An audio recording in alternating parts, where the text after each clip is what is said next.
कहानी की शुरुआत में हमें वर्ल्ड फेमस डॉक्टर कांजी को दिखाया जाता है। जब से उसकी छोटी बहन की मृत्यु एक ऐसी बीमारी से हुई जिसका कि उस समय कोई भी इलाज नहीं था, तब से उसने डिसाइड किया कि वो एक डॉक्टर बनेगा और अपना पूरा जीवन एक ऐसी दवाई को बनाने में लगा देगा जो कि हर एक बीमारी को ठीक कर सके। फिर सालों तक पढ़ने के बाद कांजी एक वर्ल्ड फेमस डॉक्टर बन जाता है जो कि अपने वादे अनुसार एक ऐसी दवाई को बनाने में लग जाता है जो कि हर एक बीमारी का तोड़ हो। यहाँ पर वो कभी कभी अपने खाने पीने को भूल के ओवर टाइम करता है, जिसकी वजह से उसकी शारीरिक क्षमता बहुत ज्यादा ही कम हो जाती है। एक दिन वो ऐसे ही काम कर रहा होता है तो वो सोचता है कि मुझे कुछ देर का रेस्ट ले लेना चाहिए, तो फिर वो 40 मिनट का अलार्म लगा के अपने सोफे पे ही सो जाता है। लेकिन 40 मिनट बीतने के बाद भी उसकी आंखें नहीं खुलती हैं। इसका मतलब ये है कि उसकी किसी वजह से मृत्यु हो गई है। अगले दिन उसकी जब आंखें खुलती हैं तो वो अपने आप को एक अलग ही जगह पाता है जहाँ पर उसके पास एक लड़की खड़ी होती है जो कि उसे देख के बहुत ज्यादा ही खुश होती है और वो उसे फार्मा कह रही होती है, जिसे सुन के कांजी बहुत ज्यादा ही कंफ्यूज होता है और वो बाहर की दुनिया देखने के लिए अपने बेड से उतरता है। तो वो रियलाइज करता है कि उसकी बॉडी बहुत ज्यादा ही कमजोर हो चुकी है। तभी उसकी मेड उस पर चिल्लाने लगती है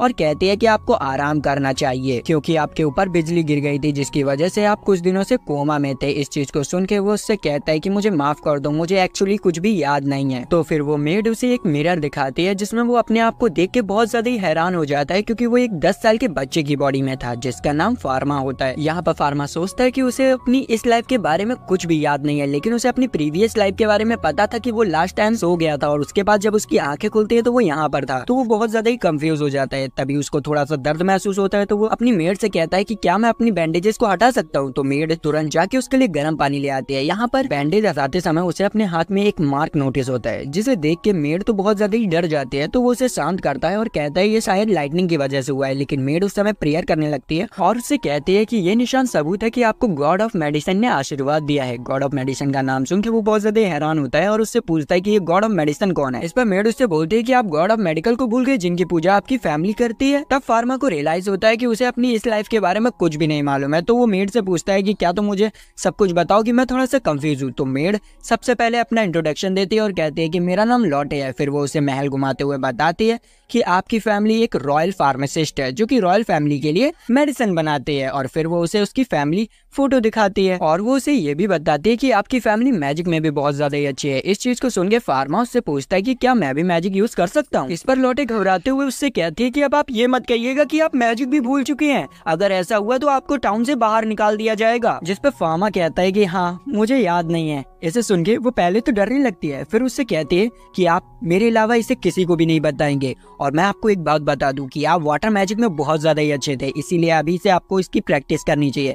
फिर हम देखते हैं कि फार्मा अपने रूम में बैठ के उसी की प्रैक्टिस कर रहा होता है। तभी वो अपने दिमाग में वाटर मॉलिक्यूल्स को इमेजिन करता है जिससे कि उसके हाथों में से वाटर निकलने लगता है, जिसे देख के वो बहुत ज्यादा ही हैरान हो जाता है। अब वाटर तो निकल आता है लेकिन उसे उसको रोकना नहीं आता है, तो वो घबरा के सारे पानी को बाहर फेंक देता है और बाहर ही लॉटे खड़ी होती है जो कि देख लेती है कि फार्मा मैजिक यूज कर सकता है। तो वो बहुत ज्यादा ही खुश हो जाते हैं। यहाँ पर फार्मा रुकता नहीं है, वो और भी मॉलिक्यूल्स को निकालने की कोशिश करता है। तो वो निकाल भी पा रहा होता है और दूसरे हाथ से उन्हें इरेज भी कर रहा होता है। तभी लॉटे उसके पास आती है और उसे उसके लाइब्रेरी को दिखाने ले जाती है और बताती है कि यहाँ पर जितनी भी बुक्स हैं वो आप पहले ही पढ़ चुके हैं। जिनमें से वो एक बुक को उठा के पढ़ने की कोशिश करता है और सरप्राइजली वो उसकी लैंग्वेज को आराम से पढ़ पा रहा होता है। इसके बाद फार्मा अपनी फैमिली के साथ डिनर करने जाता है जहाँ पर उसे ठीक देख के उसके फादर उससे कहते हैं कि मुझे बहुत ज्यादा ही अच्छा लगा कि तुम ठीक हो गए हो, लेकिन हमने जो वादा किया था कि मैं तुमसे कुछ क्वेश्चन पूछूंगा अब उसका समय आ चुका है। इस पर उसकी मदर कहते हैं कि अभी तो ये ठीक होके आया है, कुछ देर बाद पूछ लीजिएगा।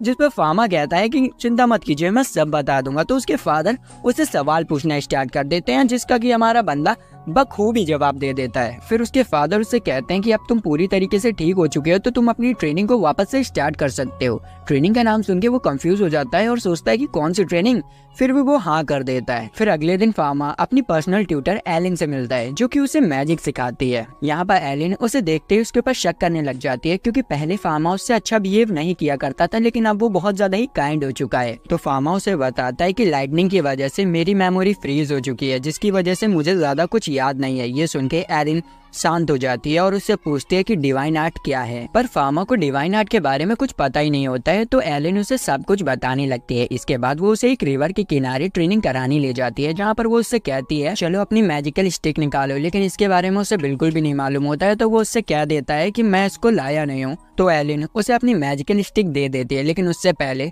वो उसे एक डेमो करके दिखाती है ताकि वो उसे देख के सीख सके। फिर उस डेमो को देख के फार्मा ट्राई करता है और वो इतना खतरनाक मैजिक कर देता है जिसे देख के एरन बहुत ज्यादा ही घबरा जाती है और वो उसे पहले चेक करने लगती है। फिर उसके मैजिक को नापने के लिए वो उसके हाथ में एक टूल पकड़ा देती है जो कि मैजिक मेजर करता है। यहाँ पर जैसे ही फार्मा उस मैजिक टूल के अंदर अपना माना डालने लगता है, वैसे ही वो मैजिक टूल टूट जाता है, जिसे देख के एरन की और ज्यादा ही फट जाती है और वो दहशत में आ जाती है, क्योंकि इतना खतरनाक मैजिक या तो कोई गॉड के पास हो सकता है या डीमन के पास। फिर हम कुछ देर बाद की सीन देखते हैं जहाँ पर एलिन और फार्मा एक बेंच पे बैठे होते हैं और यहाँ पर एलिन अभी भी दहशत में होती है, तो उसे शांत करने के लिए वो उसे हंसाने की कोशिश करता है और यहाँ पर एलिन हंसने भी लगती है। तभी फार्मा को अपनी एक एबिलिटी का पता चलता है जिसका नाम डिवाइन आई है, जिसकी मदद से वो किसी भी व्यक्ति की इंजरीज के बारे में पता कर सकता है। तो वो यहाँ पर एलिन को स्कैन करने लगता है और उसे पता चलता है कि एलिन की आंखों और उंगलियों में दिक्कत है। तो वो डायरेक्ट जाके उसकी उंगलियों को पकड़ लेता है और उससे कहता है क्या तुम्हारे हाथों में दिक्कत है। इस पर वो हैरान होकर फार्मा से पूछती है कि आखिर तुम्हें कैसे पता चला। तो फार्मा कहता है कि मैंने अपने हाथों को यूं किया तो मुझे तुम्हारी उंगली ग्लो करते हुए दिखी। इस चीज को सुन के वो बहुत ज्यादा घबरा जाती है और कहती है कि ये क्या, ये पावर तो एक नॉर्मल इंसान के पास नहीं हो सकती, आखिर तुम कौन हो। और वो डरते हुए फार्मा के पास से भाग जाती है। फिर हमें अगले दिन पता चलता है कि एलिन की बहुत ज्यादा ही तबीयत खराब हो गई है, जिसकी वजह से वो आज फार्मा को ट्रेनिंग देने नहीं आ पाएगी। इस पर फार्मा के फादर फार्मा को एक मेडिसिन देते हैं और उससे कहते हैं कि ये तुम एरिन को दे आओ जाके। तो यहाँ पर फार्मा उस मेडिसिन को लेके एरिन के घर में पहुंच जाता है। यहाँ पर वो उस मेडिसिन को चेक करने लगता है, तो उसे पता चलता है कि ये जो मेडिसिन है वो ज्यादा इफेक्टिव नहीं है। तो वो अपनी मैजिक की मदद से उस मेडिसिन में थोड़ी सी चेंजमेंट करता है, जिससे कि एरिन बहुत जल्दी ही ठीक हो जाए। तभी हम एरिन को देखते हैं जो कि फार्मा से बचने के लिए फुल टू प्रोटेक्शन के साथ आई होती है और वो उससे कहती है कि क्या तुम मुझे मारने आए हो। इस पे फार्मा उससे कहता है कि नहीं, मैं तुम्हें मारने नहीं आया हूँ। तो वो अपना मास्क उतार देती है और हम देखते हैं कि सही में एलिन की हालत बहुत ज्यादा खराब हो रखी होती है। तो वो उससे पूछती है कि आखिर तुम क्या करने आए हो। फार्मा कहता है कि तुम बीमार हो ना, इसलिए मेरे फादर ने तुम्हारे लिए मेडिसिन भेजी हैं और इसमें मैंने भी कुछ ऐड ऑन किया है। इस चीज को सुन के एलिन डर जाती है और उससे कहती है कि क्या तुमने इसमें जहर मिलाया है मुझे मारने के लिए। इस पे वो कहता है कि ऐसा कुछ भी नहीं है, तुम इसे खा ले, तुम्हें कुछ भी नहीं होगा। लेकिन एलिन उसकी बातों पर विश्वास नहीं करती है। तो फार्मा उसे समझाते हुए कहता है कि आप मेरी टीचर हैं, इसलिए मैं आपको नुकसान नहीं पहुंचाऊंगा, आपको मुझसे डरने की कोई जरूरत नहीं है। और अब वो उसके हाथों में कुछ फ्लावर्स लेके वहां से चला जाता है। उसकी इन बातों का अपनी एलिन पे असर हो जाता है और वो उसे ट्रेन करने के लिए वापस से रेडी हो जाती है। फिर अगले दिन हम फार्मा को देखते हैं जो कि अपनी ट्रेनिंग ग्राउंड में आया होता है और वहाँ पर एलिन भी आ जाती है। वो यहाँ पर अभी भी अपने आर्मर को पहने होती है और वो उससे कहती है कि वैसे तो मुझे तुम पे ट्रस्ट है, लेकिन तुम्हारा मैजिक जो है वो बहुत ज्यादा ही ताकतवर है, जो कि मुझे भी नुकसान पहुंचा सकता है, इसलिए मैंने ये आर्मर पहना हुआ है। और वो उसे थैंक यू भी कहती है क्योंकि उसने जो मेडिसिन दी थी वो उसके ऊपर काम कर गई। फिर वो लोग ट्रेनिंग करते हैं जहाँ पर फार्मा की इनक्रेडिबल मैजिक स्किल को देख के एलिन बहुत ज्यादा ही हैरान रह जाती है। अब ट्रेनिंग खत्म होने के बाद फार्मा अपने घर पे बैठा होता है और अपनी डिवाइन आइज का यूज करके अपने सर्वेंट्स की इंजरीज को देख रहा होता है। तभी वहाँ से लॉटे गुजरती है, तो वो उसे भी स्कैन करता है और उसे पता चलता है कि लॉटे के हाथों में बहुत ज्यादा ही प्रॉब्लम है। तो वो डिसाइड करता है कि वो उन सारे सर्वेंट्स के लिए भी मेडिसिन बनाएगा। तो वो अपनी लैब में जाके उनके लिए अपनी मैजिक से मेडिसिन बनाने लगता है। कुछ देर की मेहनत के बाद वो मेडिसिन को बना लेता है और फिर वो लॉटे के पास जाता है और इन मेडिसिन को लॉटे को दे देता है, जिसे पाके पहले लॉटे बहुत ज्यादा इमोशनल हो जाती है, फिर खुशी में उसे थैंक यू कहती है। फिर यहाँ पर फार्मा उन मेडिसिन को और भी सर्वेंट्स में बांट देता है, जिसे पाके सर्वेंट्स को बहुत ज्यादा ही अच्छा लगता है। यहाँ पर लॉटे फार्मा से कहती है कि ये लोग कितने ज्यादा लकी हैं कि इन्हें एक रॉयल फार्मासिस्ट से दवाइयाँ मिल रही हैं, लेकिन दुनिया में कुछ ऐसे भी लोग हैं जिन्हें की दवाइयाँ नसीब भी नहीं होती हैं और वो लोग भुखमरी और लाचारी के कारण मारे जाते हैं। ये बातें फार्मा के दिल में लग जाती हैं और वो यहाँ पर डिसाइड करता है कि वो एक ऐसी दुनिया बनाएगा जहाँ पर लोग दवाइयों की कमी से नहीं मरेंगे। फिर नेक्स्ट डे जब फार्मा अपनी फैमिली के साथ खाना खाने बैठता है तो वो देखता है कि डाइनिंग टेबल पे उसकी बहन मिसिंग है। तो वो अपने फादर से पूछता है कि आखिर छोटी बहन कहाँ गई। तो वो बताते हैं कि उसको चिकन पॉक्स हुआ है, जिसकी वजह से उसे क्वारंटीन कर दिया गया है। वहाँ पर हम लोग नहीं जा सकते हैं क्योंकि वो बीमारी बहुत घातक तरीके से फैलती है। अब उस बीमारी का नाम सुन के यहाँ पर फार्मा सोचने लगता है कि चिकन पॉक्स तो यहाँ पर भी होता है, तो इसका इलाज तो मेरे पास है। तो वो यहाँ पर क्या करता है, अपनी बहन के लिए एक मेडिसिन बनाने लगता है अपनी पास्ट मेमोरी की नॉलेज की मदद से। और वो यहाँ पर अपनी बहन के खाने में वो दवाई मिलाकर उसके रूम में पहुंच जाता है। उसे अपने रूम में देख के उसकी बहन कहती है कि फादर ने तो मना किया है ना कि मेरे पास कोई भी नहीं आ सकता, तो आप यहाँ पर क्या कर रहे हैं। जिस पर फार्मा उससे कहता है कि ये एक सीक्रेट है, तुम इसके बारे में किसी को भी नहीं बताओगी। और फिर वो उसे खाना खिला देता है। कुछ हफ्तों बाद हम देखते हैं कि उसकी बहन उसकी दवाई की वजह से ठीक हो जाती है। फिर फार्मा अपने लैब में जाके एक मिनी माइक्रोस्कोप बनाता है, क्योंकि वो हर समय तो अपनी फिंगर को स्क्रॉल करके डिवाइन आई का यूज नहीं कर सकता है ना। तभी उसके लैब में एक बंदा आता है और उससे कहता है कि आपके फादर आपको बुला रहे हैं। जैसे ही फार्मा अपने फादर के ऑफिस में पहुंचता है तो उसके फादर उससे कहते हैं कि जल्दी से अपना बैग पैक कर लो, हमें रॉयल किंगडम जाना है। इतना कहते ही सीन शिफ्ट होती है और हमें अगले दिन की सीन दिखाई जाती है, जहाँ पर फार्मा और उसके फादर रॉयल किंगडम पहुंच चुके होते हैं। और यहाँ पर हमें पता चलता है कि प्रिंसेस की हालत बहुत ज्यादा ही खराब है और वो मरने की हालत में है, जिसकी वजह से दुनिया के बेस्ट फार्मासिस्ट उनका चेकअप करने के लिए आए हुए हैं। यहाँ पर धीरे धीरे करके सारे फार्मासिस्ट क्वीन का चेकअप करते हैं, लेकिन उनकी बीमारी इतनी ज्यादा कॉम्प्लिकेटिव होती है कि वो सब अपना हाथ खड़ा कर देते हैं कि हमसे इनका इलाज नहीं हो पाएगा। और उनमें से फार्मा के फादर भी होते हैं जो कि कह देते हैं कि हम इनका इलाज नहीं कर पाएंगे।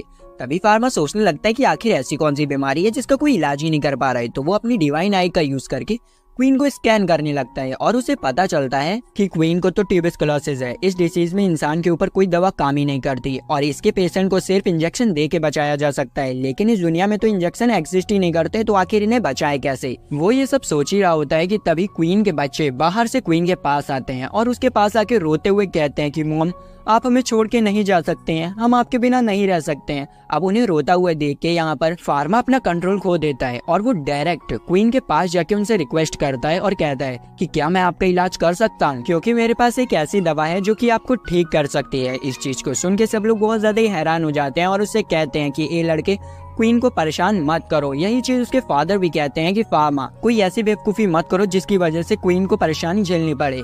तभी क्वीन फार्मा से कहती हैं कि ठीक है, मैं तुम्हें परमिशन देती हूँ कि तुम मेरा इलाज कर सकते हो, क्योंकि इन सब ने तो अपने हाथ खड़े कर दिए हैं, लेकिन मेरी आखिरी उम्मीद तुम ही हो। ये सुनने के बाद फार्मा डायरेक्ट अपने लैब में पहुंच जाता है और अपने गेट को आइस मैजिक से बंद कर देता है, जिससे कि कोई अंदर ना आ पाए। और फिर वो मेडिसिन बनाने लगता है। तभी बाहर उसके फादर आ जाते हैं और इससे चिल्लाते हुए कहते हैं कि फार्मा तुम्हें पता है ना तुम क्या कर रहे हो, अगर कुछ उल्टा सीधा हुआ तो तुम्हारे साथ बहुत बुरा हो सकता है। लेकिन फार्मा उनकी बातों पर बिल्कुल भी ध्यान नहीं देता है। तो उसके फादर गुस्से में आके उस गेट को तोड़ के अंदर आ जाते हैं और उससे कहते हैं कि ऐसा मत करो, लेकिन फार्मा उनकी बातों पे ध्यान नहीं देता और अपना काम करता रहता है। तो फार्मा के फादर फार्मा को रोकने के लिए उसके ऊपर आइस मैजिक से अटैक कर देते हैं, जिससे बचने के लिए फार्मा शील्ड लगा के उसे कैंसिल कर देता है और वो अपने बीच में एक आइस बैरियर क्रिएट कर लेता है, जिसे देख के उसके फादर बहुत ज्यादा ही हैरान हो जाते हैं और सोचने लगते हैं कि इसने बिना मैजिकल स्टिक के अपनी मैजिक को कैसे यूज किया, और उससे पूछते हैं कि आखिर तुम कौन हो, क्योंकि उन्हें शक होने लग गया था भाई। तभी उनकी नजर फार्मा की रिसर्च डायरी पे पड़ती है और वो उसे खोल के पढ़ने लगते हैं और फार्मा से पूछते हैं कि आखिर ये सब क्या है।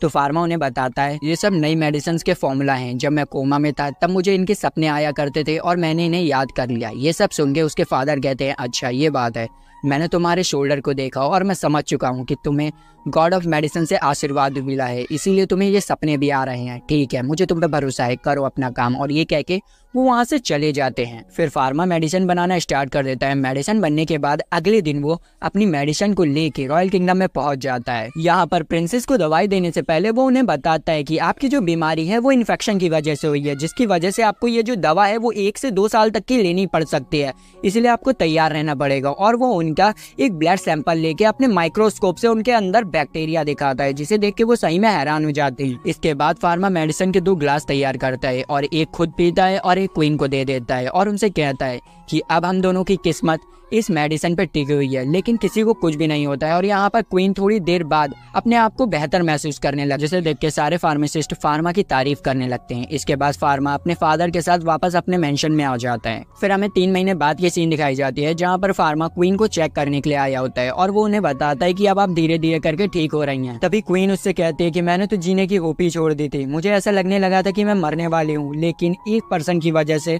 मेरे अंदर वापस से हौसला आया और वो और कोई नहीं, मेरा छोटा बेटा था।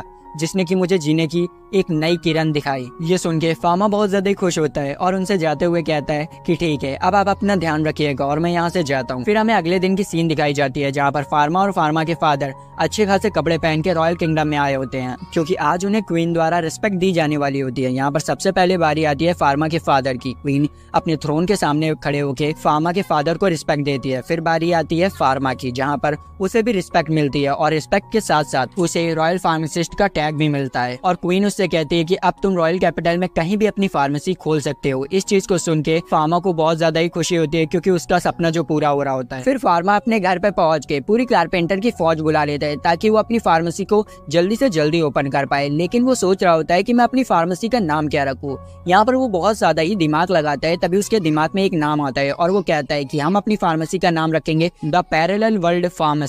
इस नाम को सुन के सब लोग जोश में आ जाते हैं और फिर फार्मेसी का काम स्टार्ट हो जाता है। यहाँ पर सारे कारपेंटर मिलके फार्मा के फार्मेसी के बोर्ड को तैयार कर देते हैं, जिसमें लिखा होता है द पैरेलल वर्ल्ड फार्मेसी। तभी वहाँ पर एलेन आ जाती है और फार्मा की फार्मेसी के नाम को देख के बहुत ज्यादा खुश होती है और उससे कहती है कि नाम तो बहुत ज्यादा ही अच्छा है। इस पर फार्मा उससे शर्माते हुए कहता है कि तुम्हारे ओपिनियन के लिए थैंक यू। फिर एलेन उससे फार्मेसी के बारे में थोड़ा बहुत पूछने लगती है। तभी वहाँ पर एक बंदा टपक पड़ता है और उससे कहता है, क्या तुम यहाँ के एम्प्लॉय हो या बॉस? जिस पे फार्मा कहता है कि मैं यहाँ का बॉस हूँ। इस पे वो बड़ा आश्चर्य होकर कहता है कि ओह, तुम तो बहुत छोटी उम्र में यहाँ के बॉस बन गए हो, लेकिन मेरे पास तुम्हारे लिए एक अच्छी खासी डील है, क्या तुम मेरे साथ कोलैब करना चाहोगे? इस पे वो कहता है कि नहीं, मुझे इसमें कोई इंटरेस्ट नहीं है, मैं तुम्हारे साथ काम नहीं करना चाहता हूँ।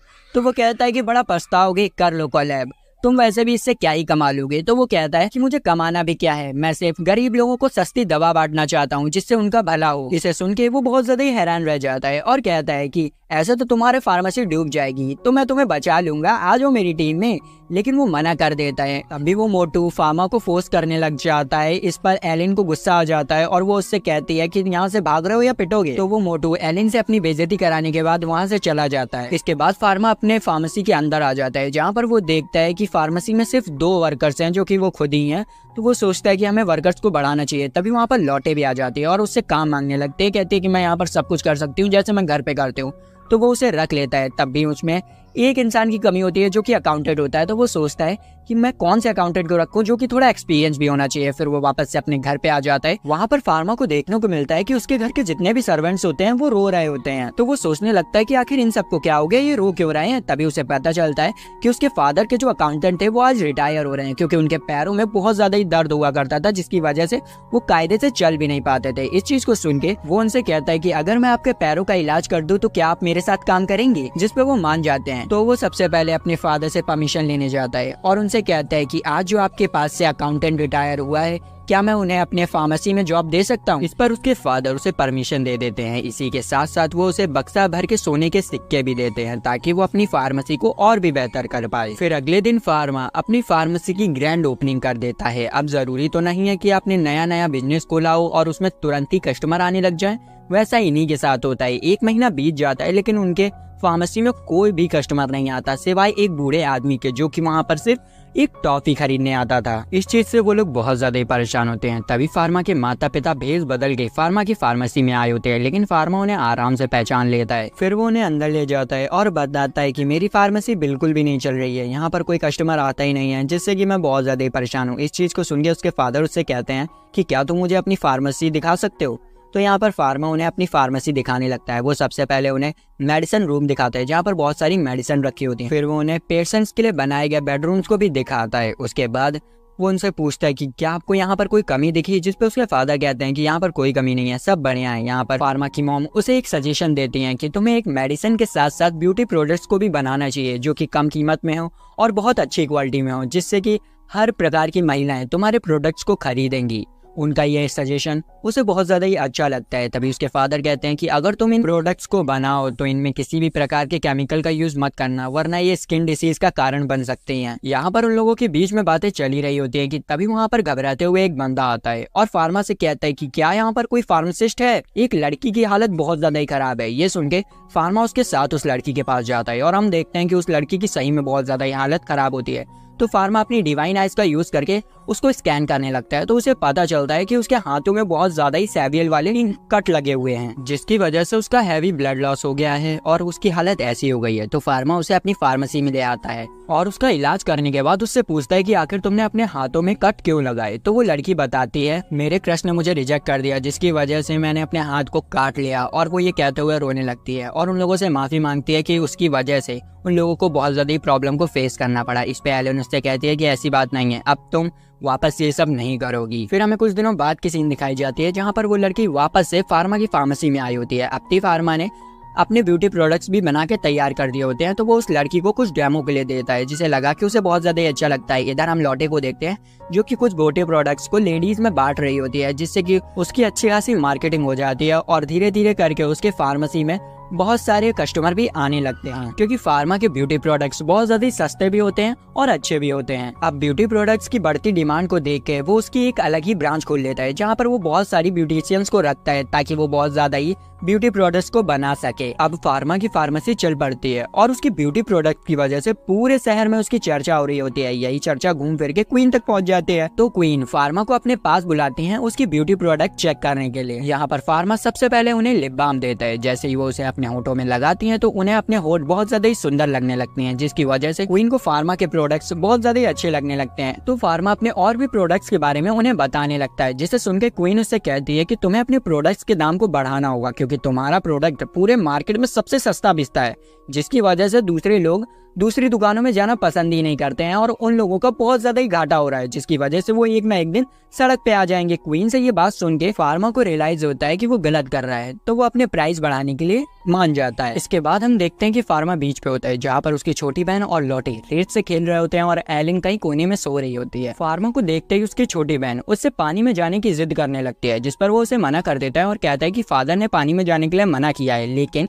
लॉटी और उसकी छोटी बहन दोनों जिद करने लग जाती है तो वो उन्हें रोक नहीं पाता है और जाने की इजाजत दे देता है। यहाँ पर फार्मा की छोटी बहन फार्मा को भी अपने साथ चलने के लिए कहती है लेकिन यहाँ पर फार्मा उसे मना कर देता है। उसके मुंह से ये बात सुन के फार्मा को अपनी छोटी बहन की याद आने लग जाती है और वो एक जगह बैठ के बहुत ज्यादा ही रोने लगता है। तभी उसे अपनी छोटी बहन के चिल्लाने की आवाज आती है। वो देखता है कि वो पानी में डूब रही है तो वो उसे बचाने के लिए दौड़ता है क्योंकि उसे लगता है कि कहीं वो अपनी पहली वाली बहन की तरह इसे भी ना खो दे और वो बिना सोचे समझे पानी में कूद जाता है और जल्दी से उसकी ओर जाने लगता है। जैसे वो वहां पर पहुंचता है तो वो देखता है कि उसकी छोटी बहन पानी के अंदर डूबती चली जा रही है और वो भी उसे बचाने की कोशिश करता है लेकिन वो बचा नहीं पा रहा होता है। तो वो गुस्से में तेजी से चिल्लाता है जिससे कि उसकी बॉडी के अंदर से बहुत सारी पावर रिलीज होने लगती है और वहां पर एक बहुत बड़ा गड्ढा हो जाता है जहां पर पानी की एक भी बूंद नहीं होती है। इसे देखकर खुद फार्मा भी अपनी पावर से डरने लग जाता है और वहीं पर एलन भी ये सब देख रही होती है और इस पावर को देखकर एलन तो भाई बहुत ज़्यादा ही हैरान हो जाती है क्योंकि इस समय फार्मा ने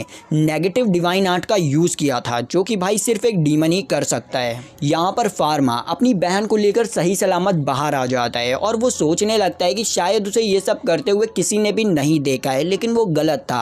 वहीं पर एक बंदा खड़े होकर उसके इस सब कांड को देख रहा होता है और वो जल्दी से जाकर होली ग्रुप के मेंबर्स को इन सब चीज़ों के बारे में बता देता है। ये सब सुनने के बाद उन्हें लगता है कि शायद ये सब एक मॉन्स्टर का काम है तो वो लोग फार्मा पे नजर रखने के लिए 2 असैसन्स को भेजते हैं। फिर हम देखते हैं कि फार्मा अपनी फार्मेसी में वापस आ जाता है जहां पर 2 होली ग्रुप्स के लोग उसके ऊपर नजर रख रहे होते हैं। फिर अगले दिन जब एक सिपाही ड्यूटी में वापस आता है तभी वो गेट खोलता है और गेट खोलते ही एक घोड़ा मिट्टी और कचड़े के सामान को लेकर फार्मेसी के अंदर घुस जाता है और वहां पर गंदगी फैला देता है। और ये बात जब ब्रूनो को पता चलती है तो उन्हें लगता है कि शायद कोई उनकी फैमिली को टारगेट कर रहा है। फिर अगले दिन जब फार्मा अपनी फार्मेसी में साफ सफाई करने के लिए पहुंचता है तभी उसके कुछ पुराने कस्टमर आते हैं अपने क्रू के साथ उसकी मदद करने के लिए और इसी के साथ शहर के कुछ लोग भी आते हैं उसकी मदद करने के लिए। तभी अचानक से एक लड़की घबराते हुए फार्मा के पास आती है और उससे कहती है कि मेरे फादर बेहोश हो चुके हैं, चलिए जल्दी से। तो फार्मा जल्दी से अपने सारे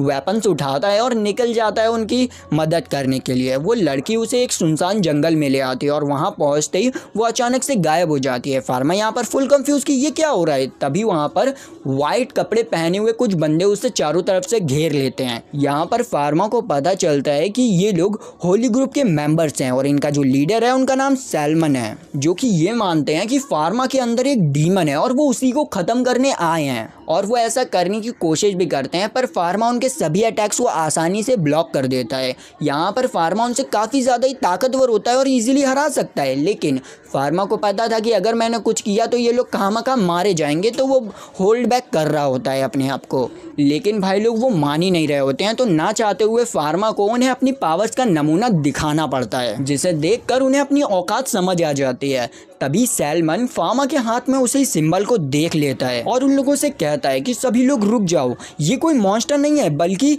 ये हमारा गॉड है। जिसे सुनकर वो लोग रुक जाते हैं और फार्मा से माफी मांगने लगते हैं। लेकिन लड़ाई के टाइम पर सैलमन बुरी तरीके से घायल हो जाता है और उसका घाव बहुत ज्यादा ही खतरनाक होता है। लेकिन फार्मा उससे कहता है कि तुम्हें ऐसे छोड़ा नहीं जा सकता है, तुम्हें इन्फेक्शन हो सकता है और तुम मर सकते हो। लेकिन सैलमन उससे कहता है कि मैंने आपके ऊपर अटैक किया है, इसीलिए मेरी यही सजा है। लेकिन हमारा बंदा एक डॉक्टर है, इसीलिए वो किसी घायल व्यक्ति को कैसे छोड़ सकता था। वो उससे कहता है कि मुझे अभी तुम्हारी सर्जरी करनी होगी। लेकिन यहाँ पर एक माइनस पॉइंट ये है कि हमारा बंदा अपनी प्रीवियस लाइफ में सिर्फ एक मेडिकल साइंटिस्ट था, उसे सर्जरी करनी बिल्कुल भी नहीं आती थी और इस जगह पर कोई भी सर्जरी करने वाला है ही नहीं। इसीलिए वो डिसाइड करता है कि वो अपनी नॉलेज का यूज़ कर कैसे भी कर सर्जरी करेगा और वो वहीं पर इमरजेंसी टेंट लगाता है और सर्जरी स्टार्ट कर देता है। और भाई वो लकी इतना होता है कि ऑपरेशन सक्सेसफुल हो जाता है और कुछ महीने के बाद सैलमन पूरी तरीके से ठीक हो जाता है। फिर ठीक होने के बाद होली ग्रुप वाले उसे प्रमोशन दे देते हैं। उसके बाद वो फार्मा से मिलने जाता है उसकी फार्मेसी में और उससे कहता है कि तुमने मेरी जान बचाई है, इसीलिए मैं तुम्हारे सीक्रेट को सीक्रेट ही रखूंगा। यहाँ पर सोमन फार्मा के लिए बहुत सारे गिफ्ट लाया होता है, उनमें से उसके ग्रुप की एक होली स्टिक भी होती है जो कि वो उसे गिफ्ट कर देता है। जब फार्मा उस स्टिक को उठाता है तो अचानक से वो स्टिक ग्लो करने लग जाती है।